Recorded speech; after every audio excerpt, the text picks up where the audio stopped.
essa noite. Aleluia. A Bíblia diz no livro de Gênesis, no capítulo 22, que Deus coloca Abraão uma prova. Os trabalhadores dizem, Aleluia. Abraão morava com o seu pai, Teras. Quando ele morava com o seu pai, o pai dele era fabricante de ídolo, idólatra, aquele idólatra roxo mesmo, que até de botar comida para ídolo. Então, mas Deus tinha um chamado muito forte na vida de Abraão. Os historiadores falam que quando o pai de Abraão, o Teras, ele sai de casa para viajar e pede a Abraão para tomar conta das estradas, dos ídolos. E ele vai viajar. Mas Abraão já tinha no coração um desejo muito forte da parte de Deus, um chamado. Aleluia. Então a Bíblia diz que quando o pai de Abraão sai, Abraão começa a olhar para os ídolos, começa a ver o ídolo não se mexe, não vai para um lado e não vai também para o outro. E Abraão teve uma ideia. Qual a ideia que Abraão teve? Eu vou colocar comida para os ídolos. Ele começa a colocar comida para os ídolos e começa a colocar para o menor até o maior. E o pai agora de Abraão chega em casa. E Abraão vai e aproveita e quebra tudo aquilo. E quando o pai chega em casa, ele vê o ídolo todo quebrado.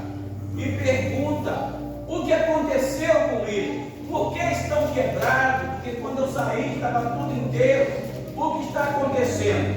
E a resposta de Abraão foi: eu comecei a alimentar primeiro o pequeno, até o grande. Glória a Deus. O grande não ficou satisfeito e veio, quebrou o menor e quebrou o resto, porque ele não suportou isso, ficar pelo último. E o pai de Abraão fala então: como pode um sair do lugar para quebrar o outro? Se ele tem olho, mas não vê. Se ele tem pé, mas não anda. Se tem olho, mas não enxerga.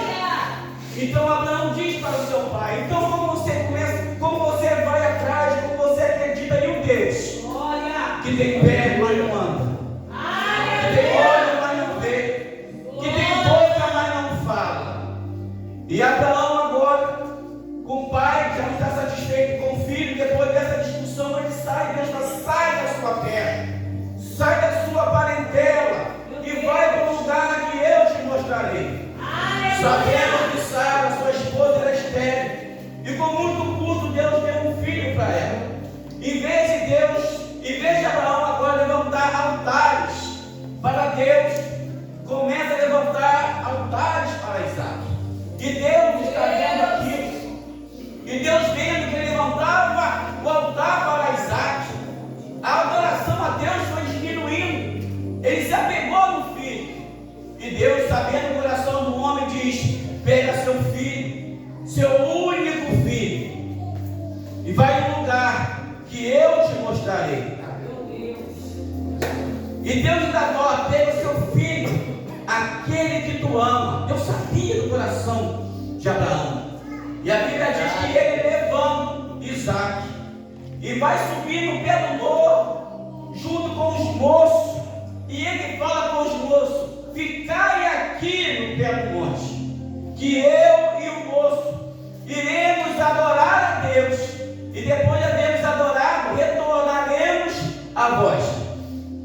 Então Abraão só sobe com Isaac, pega a lenha, pega o cutelo, amarra o menino em cima da lenha. Mas aonde fica o moço? O moço fica no pé do monte. A igreja aqui mais ou menos tem umas 40 pessoas. Cada um de vocês tem uma experiência com Deus. E Deus, ele prova cada um de nós do jeito que ele quer, a hora que ele quer. Ele vai continuar provando. E a experiência de Abraão com Deus era tão grande que ele deixou o moço lá. Por quê? Porque ele tinha um propósito. Ele ia assassinar o seu filho. Mas Abraão tinha um propósito, tinha vida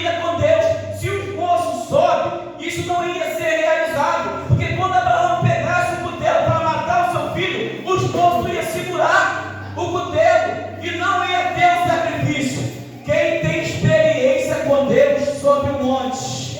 Quem tem experiência com Deus sobe o monte. E quem não tem experiência com Deus vai ficar lá embaixo com o jumento. Deus está falando nessa noite. Ou você sobe o monte para ter experiência, ou vai tomar conta do jumento.